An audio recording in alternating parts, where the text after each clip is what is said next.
The moment someone stops valuing you, it doesn't feel like rejection at first. It feels like being quietly replaced in a life you thought you still belonged to.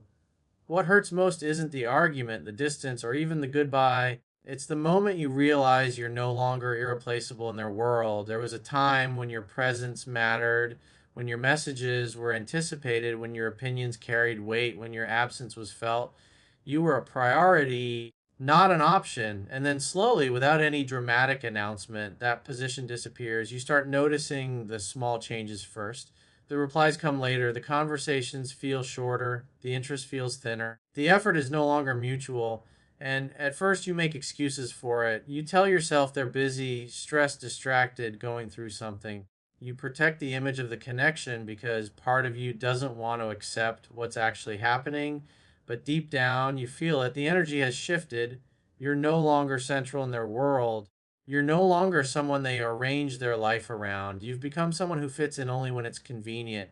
And that's where the real pain begins. Not because they left, but because you're still there emotionally while they've already moved you to the background. Feeling replaceable attacks something very deep inside you. It doesn't just hurt your heart, it hurts your identity. You start questioning your importance, your value, your role in their life. You wonder how someone who once couldn't imagine losing you can now exist so comfortably without you. And that question lingers longer than any breakup ever could. The hardest part is that being replaceable is invisible. There's no clear moment when it happens, no official conversation, no clear ending, just a slow emotional fade where you're still showing up with the same intensity, but receiving less in return. You give the same care, the same loyalty, the same energy, but it no longer lands the same way. And that imbalance creates a quiet kind of suffering because when you're replaced emotionally, you don't just lose the person, you lose your position in their story. You go from being someone essential to someone optional, and that transition is brutal because it forces you to confront a truth you never prepared for. You matter more to them in the past than you do now, and what makes it even more painful is that nothing about you may have changed. You're still the same person, same heart, same intentions, same depth, but their perception has shifted. Their priorities have shifted. Their emotional world has rearranged itself, and you're no longer at the center of it. That's why feeling replaceable hurts more than rejection. Rejection is clear, it has boundaries, it has an ending, but being replaced is ambiguous. It keeps you emotionally attached while slowly removing your significance. You're not told to leave, you're just no longer invited to stay. And eventually, you realize that the deepest wound isn't losing them, it's realizing that the version of you they once couldn't imagine life without is now someone they barely notice is gone. And that's the moment you understand that the real pain was never about being left, it was about being downgraded in a place you thought you still belonged. When someone stops valuing you, one of the first things that disappears is emotional safety. The connection no longer feels like a place where you can rest. It no longer feels like a space where you can speak freely, express your thoughts, or be fully yourself without hesitation. What once felt natural now feels fragile, and that shift is subtle but deeply unsettling. At the beginning, emotional safety is what makes a bond feel real. You feel understood, you feel accepted. You feel like you don't have to filter your emotions or measure your words. You can share your fears, your dreams, your insecurities, and your excitement without worrying about being judged or ignored. There's a sense of emotional permission to exist exactly as you are. But when someone stops valuing you, that permission slowly gets taken away. Conversations become unpredictable. Sometimes they're warm, sometimes they're distant. Sometimes they listen, sometimes they don't. And because the emotional consistency is gone, you start adjusting yourself. You become more careful with what you say. You hold back certain feelings. You think twice before bringing up anything serious, not because you changed, but because the environment changed. You can feel it in the energy. You're no longer sure where you stand. You're no longer sure how they'll respond. You start reading between the lines. You analyze tone. You overthink silence. You replay conversations in your head, wondering if you said too much or not enough. And that constant mental effort is exhausting because emotional safety is supposed to feel effortless. What hurts the most is that you didn't lose emotional safety through a big conflict. You lost it through emotional withdrawal, through distance, through lack of presence, through the slow disappearance of care. And that kind of loss is harder to process because there's no clear reason to point to. You just know something is wrong, but you can't explain exactly what it is. So you adapt, you shrink emotionally, you become quieter, you become more agreeable, you try not to be too much, you try not to need anything, you try not to disturb the fragile balance that's left. And without realizing it, you start abandoning parts of yourself just to keep the connection alive. This is where the real damage happens, not in the other person's behavior, but in how you begin to treat yourself. You stop trusting your feelings, you stop expressing your needs, you stop expecting emotional consistency, and slowly you normalize emotional uncertainty as if it's something you deserve. Losing emotional safety doesn't just affect the relationship, it affects your nervous system. You're constantly alert, constantly scanning for signs, constantly preparing for emotional shifts. And that state of emotional tension becomes your new normal. You're present but never relaxed, connected but never secure. And the painful truth is this: emotional safety only exists when both people care equally. When someone stops valuing you, the connection becomes emotionally unbalanced. One person is still investing emotionally while the other is slowly withdrawing, and that imbalance creates a space where you feel alone even when you're still together. That's why the loss of emotional safety hurts more than the loss of the person, because you can survive a breakup, but living in a connection where you no longer feel emotionally safe slowly teaches you to doubt yourself, silence yourself, and accept less than you deserve. And eventually, you realize that the deepest pain wasn't being left, it was losing the place where you once felt safe being fully you. Being taken for granted doesn't happen all at once, it happens slowly, quietly, almost invisibly. At the beginning, your effort is noticed, your time feels appreciated, your presence feels meaningful. You show up and it matters, you care and it's valued. There's balance, there's reciprocity, there's a sense that what you give is seen and respected. But over time, something shifts, not because you stop trying, but because they stop noticing.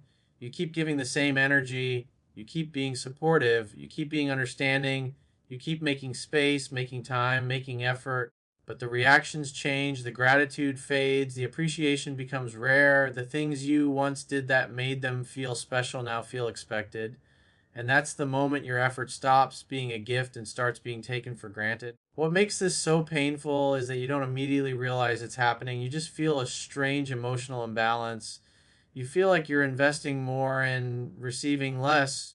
You feel like you're carrying the emotional weight of the connection on your own. And instead of pulling back, you often give more. You try harder. You become more patient, more available, more understanding, hoping the connection will return to what it was. But the more you give without being valued, the more invisible you feel. Being taken for granted doesn't mean they're intentionally hurting you. Most of the time, it means they become comfortable with your presence. Too comfortable. They assume you'll always be there. They assume you'll always understand. They assume you'll always forgive, always adjust, always compromise. And slowly, your emotional labor becomes background noise in their life. They stop asking how you're doing. They stop noticing your mood. They stop checking in. They stop making the same effort to connect. And yet, they still expect your support, your loyalty, your emotional availability. You become a constant in their world, but not a priority. And that's where the real pain lies, not in being rejected, but in being relied on without being respected. Because when you're taken for granted, you're still needed, just not valued. Your presence is useful, but not cherished. You're important enough to keep around, but not important enough to invest in. And that position is emotionally exhausting because it keeps you stuck between hope and disappointment. You start questioning yourself. You wonder if you're asking for too much, if you're being too sensitive, if your expectations are unrealistic. You minimize your needs just to keep the connection stable. You tell yourself that love isn't always equal, that people go through phases, that things will change. But deep down, you feel the truth. You feel that the effort is one sided. You feel that your emotional energy is no longer being met with the same care. You feel that you're giving from a place of loyalty while they're receiving from a place of comfort. And the hardest part is that being taken for granted doesn't feel dramatic. There's no clear moment where everything breaks. It just feels empty, quiet, unseen. You're still there, but you don't feel felt. You're still giving, but it doesn't feel meaningful anymore, because what hurts most isn't that you gave too much. It's that the person you gave it to stopped recognizing its value, And that's when you realize the real loss wasn't the relationship itself. It was the loss of being appreciated in a place where you once felt deeply seen. One of the deepest pains is watching someone emotionally drift away without ever giving you a real explanation. There's no clear ending, no honest conversation, no moment where they sit you down and say what changed. Instead, you're left with silence, distance, and a version of them that feels unfamiliar. And that kind of confusion hurts more than the truth ever could.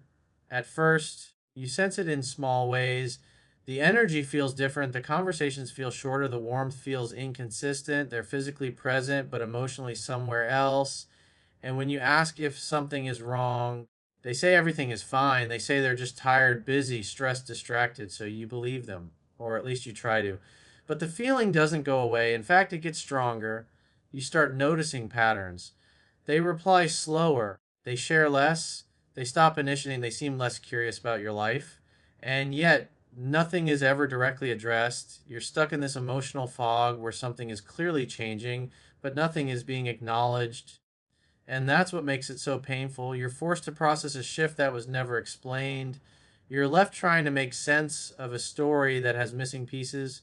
You replay conversations in your head, searching for the moment everything changed. You analyze your behavior, your words, your actions, wondering if you did something wrong without realizing it.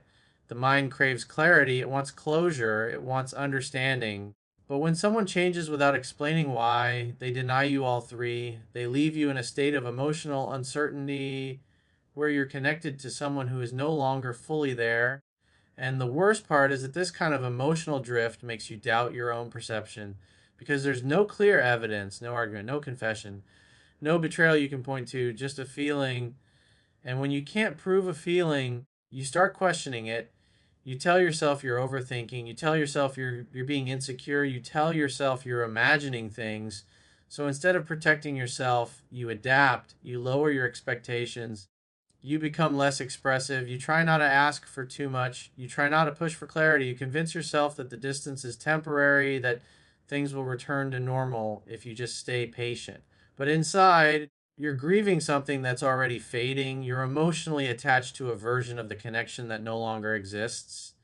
And the person you're still talking to isn't the same person who once made you feel seen, valued, and emotionally secure. This kind of loss is especially painful because it's invisible. There's no official ending, no clear goodbye, just a slow disappearance of presence. And because there's no clear moment of separation, you don't know when to let go. You stay emotionally invested in a relationship that's already changing without you. And that's the real heartbreak. Not that they left, but that they left emotionally while keeping you physically close enough to keep hoping. Because when someone changes without explaining why, they take away your ability to understand the loss. And being forced to let go of something you never got closure for leaves a wound that takes longer to heal than any goodbye ever could. When someone stops valuing you, the damage doesn't stay contained within the relationship. It slowly spreads into how you see yourself. Their emotional withdrawal becomes a mirror, and in that mirror, you start questioning your worth.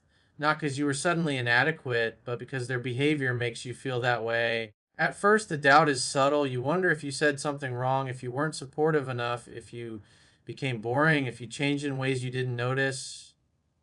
You replay moments in your head, searching for the mistake that made them pull away. And because you don't have clear answers, your mind fills the silence with self-blame. This is how self-worth begins to erode, not through insults or rejection, but through absence, through the lack of interest, through the emotional distance, through the shift in how someone treats you without explaining why. You start internalizing their disengagement as a reflection of your value. You begin comparing yourself to imaginary versions of who you think you should be, more confident, more attractive, more successful.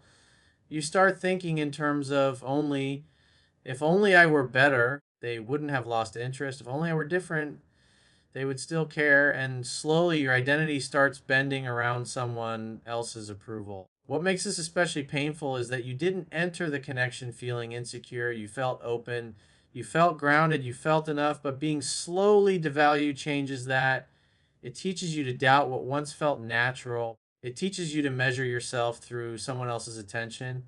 And that's a dangerous place to live emotionally. You start seeking validation in small ways. You look for signs that you still matter, a message, a reaction, a compliment, a moment of warmth. And when you don't receive it, the emptiness feels personal. You don't just feel ignored, you feel invisible.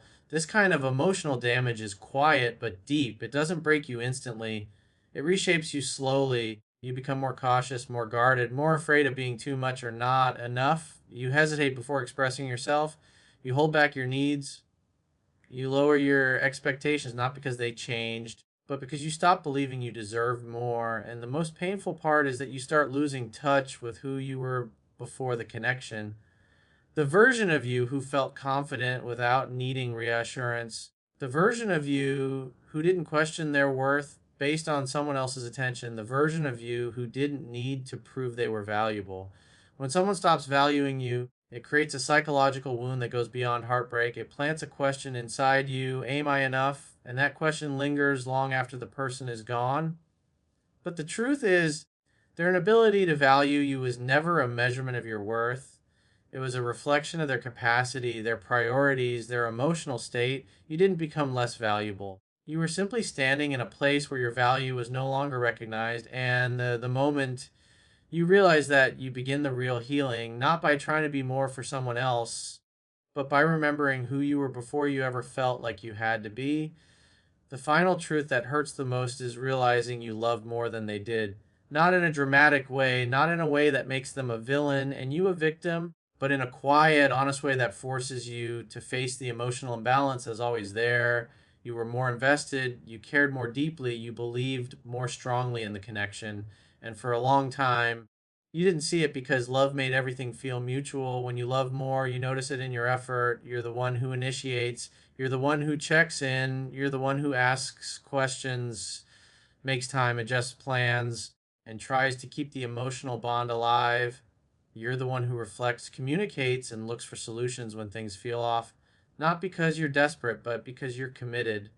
But over time, the difference becomes impossible to ignore. You start realizing that if you don't reach out, nothing happens. If you don't speak, silence grows. If you don't try, the connection fades. And that realization hits hard because it shows you that the relationship only existed in its full form when you were actively carrying it. Loving more doesn't mean you were foolish, it means you were emotionally available.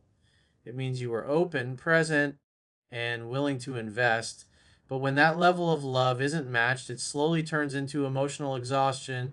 You give, but you don't receive the same depth. You hope, but you don't feel the same certainty. You stay, but you don't feel the same effort coming back. And what makes this especially painful is that you often don't leave when you realize this. You stay longer, you try harder, you become more patient, more understanding, more forgiving. You tell yourself that love isn't always equal, that people show care differently, that maybe they just struggle to express emotions. So you make excuses for the imbalance instead of honoring how it makes you feel. But eventually, the truth becomes undeniable. You see that you were the emotional engine of the connection. You were the one holding the emotional space. You were the one believing in the future. And they were present, but not equally invested. This realization doesn't just hurt because you lost someone, it hurts because you recognize that your love deserved more. You deserved reciprocity. You deserved effort that matched your energy. You deserve to feel chosen, not just tolerated. And the hardest part is accepting that love alone is not enough. You can love deeply, purely, sincerely, and still not be met at the same level. And that doesn't make your love weak, it makes it real. When you finally accept that you love more, something shifts inside you. You stop blaming yourself. You stop wondering what you could have done differently. You stop trying to rewrite the story. And instead, you begin to respect your own capacity to love, because the real lesson isn't that you love too much, it's that you love someone who couldn't love you in the same way. And realizing that is painful, but it's also the beginning of choosing connections where your love is finally returned, not just received.